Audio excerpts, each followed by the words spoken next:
ازيكم يا حبايبي؟ عاملين ايه؟ شايفين الحواوشي الجامد المحمص بتاعنا ده؟ حاجه كده جميله جدا مع شويه بقى مخلل وسلطه الطحينه. بجد رهيب، والخلطه بتاعته الجباره. جايبه لكم النهارده سر المحلات بتاع الحواوشي بجد، يعني احنا كده هنقطع عليهم. يلا تابعوا معانا الفيديو للاخر، هتعرفوا سر خلطه الحواوشي، سر الطعم وريحته اللي تجيب من اخر الشارع جري رقنا. يلا بينا. السلام عليكم ورحمه الله وبركاته، حبايبي عاملين ايه؟ يا رب تبقوا بخير وبصحة وسلامة. النهاردة بقى هنعمل مع بعض أكلة الحواوشي، يعني كلنا بنحبها وكلنا بنحب نعملها جدا. كلنا بنحب نشتري في الشارع، بس احنا بقى هنعمله في البيت بنفس طعم المحلات اللي في الشارع بالظبط. وجايبه لكم بقى أسرار أول مرة تعرفوها، محدش خالص قالكوا عليها قبل كده. يلا معانا. احنا هنا معانا بقدونس، ده اختياري بس بصراحة بيبقى حلو جدا. معانا هنا فلفل الوان بقى، واحمر واصفر واخضر، وكمان فلفل شطه بقى باللزوم السبايسي بقى وكده. معانا هنا بصلتين كبار مبشورين ومعصورين خالص من الميه بتاعتها عشان خاطر السندوتش بتاعنا ميبقاش مبلول. سر بقى الخلطه بتاعه الشارع، واللي هتزود معانا الكميه كمان وتضاعفها، لو كيلو هيبقى 3 كيلو. عايزه اقول لكم دقيق، معلقتين دقيق ومعلقه بيكنج باودر. حطينا هنا معلقه بيكنج باودر وحطينا معلقتين دقيق. تمام.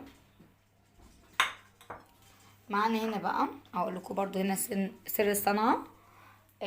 سر الصنعه المكون اللي في النص ده. انا اقول الاول بس كده: الملح، فلفل اسمر، بابريكا، بهارات حواوشي دي من بتاعه العطار، بس بجد تحفه جدا. قالب مرقه فوريه، بس معلش تلحوظ كده من السر بتاع الحواوشي اللي هو ايه: كبوبة صيني.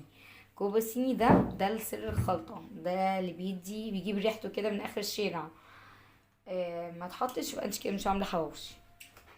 بصي بقى، معانا هنا بقى كيلو لحمه مفرومه. لازم يبقى فيها 200 جرام دهن زي ما انتم شايفين كده، هو ده اساس برضو الحواوشي بتاعنا. يلا نقول بسم الله على بركه الله. وقبل ما اكمل، لاول مره يشوفني ياريت اشتراك ولايك، ويوصلوا اللايك اكبر ما يمكن عشان خاطر الفيديو بتاعنا يكبر ويوصل اكبر عدد من الناس والقناه تكبر بيكم.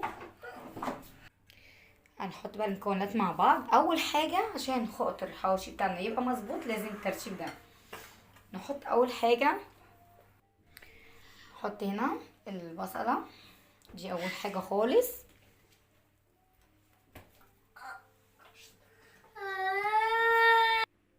نقلب بقى البصله كده.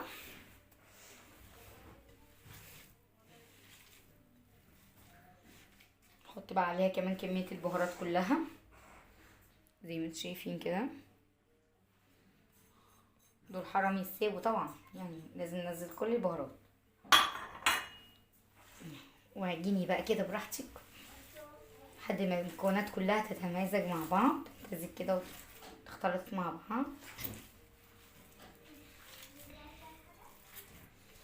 بجد خلطة جهنمية، سر الصنعة بجد في اللي احنا بنقوله ده.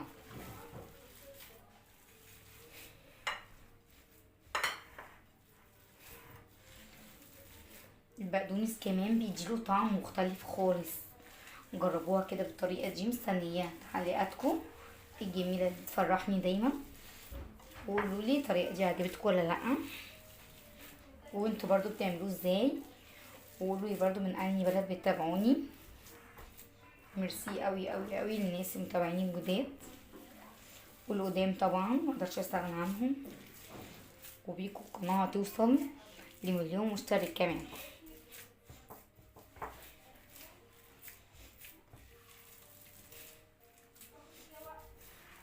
وقولوا لي كمان اكتر حاجة ايه بتحبوها اعملها لكم، حيل ولا حلويات ولا وصفات اكل ولا وصفات شعر وبشرة. رأيكم طبعا يهمني. احنا كده قلبنا كل الخليط على بعض اهو. ننزل بقى بايه؟ بالدقيق بتاعنا، بيكنج باودر، نقلب كده دي والبيكنج باودر زي ما احنا قلنا. متخافيش، اللون الابيض ده هيروح تماما دلوقتي، مش هيبقى فيه اي اثر ليه.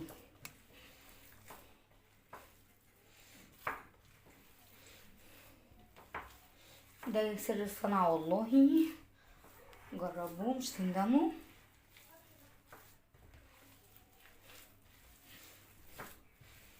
انتي بقى تقلبي كده، حطي بقى الفلفل،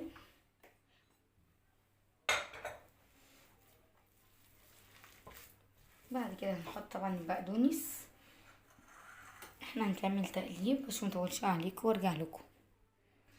احنا كده قلبنا الخليط زي ما انتوا شايفين بالشكل الجميل ده، وكل المكونات كده دخلت في بعضها. عايزه اقول لكم الريحه هيبقى الطعم تحفه بجد. جربوها هتعتمدوها، مش هتعملوا غير الطريقه دي مهما شفتوا في مواصفات، مهما شفتوا طرق حواوشي. بجد الطريقه دي حلوه قوي قوي، مش هتبطلوا تعملوها واولادكم هيحبوها جدا. احنا هنسيبها كده شويه في التلاجة. حابين تعملوها كده على طول في السندوتشات مفيش مشكله، بس انا بفضل اي حاجه متبله زي كده تاخد وتدي كده مع بعض، بتبقى الطعم احلى. هنسيبها ونرجع لكم تاني واحنا بنحطهم في السندوتشات بقى في الفرن، وهتدوقوا احلى حواوشي في حياتكم. بصوا بقى يا حبايب قلبي، اهو الحواوشي بتاعنا بقى جاهز خلاص. هنحطه بقى في السندوتشات. بنجيب كده الرغيف لو هو كبير بنقسمه نصين عشان ميبقاش كبير قوي. نحط كده بس الكميه دي هتعمل لنا ما شاء الله عيش كشري جدا. هنشوف في الاخر هتعمل لنا كام رغيف. اهو مكترين اهو يا جماعه، وهتنفش معانا كمان عشان خاطر البيكنج باودر اللي احنا حطيناه مع الدقيق هينفش معانا.